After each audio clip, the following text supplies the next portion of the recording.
Tension জনিত সমস্যা থেকে মানুষের কি কি রোগ হতে পারে? নাম্বার ওয়ান, আপনার অতিরিক্ত মাথা ব্যথা করবে প্রতিনিয়ত, ঘাড় ব্যথা করবে। নাম্বার টু, শ্বাসকষ্টের সমস্যার সৃষ্টি হবে। নাম্বার থ্রি, ঘন ঘন প্রস্রাব হবে। নাম্বার ফোর, অসময়ে চাপ দিবে। নাম্বার ফাইভ, হাত পা চাবাবে।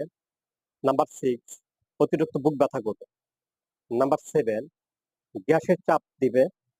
নাম্বার এইট, ঘুম কম হওয়া। এই দেখেন, একটা জিনিস থেকে কতগুলি রোগ নির্ণয় হচ্ছে, কতগুলি রোগ সৃষ্টি হচ্ছে। তো এটা আপনি বুঝবেন কেমনে? হ্যাঁ, আমার অতিরিক্ত বুক ব্যথা করতেছে, আমি দৌড়ায় যাচ্ছি হচ্ছে হাড়ের ডাক্তারের কাছে।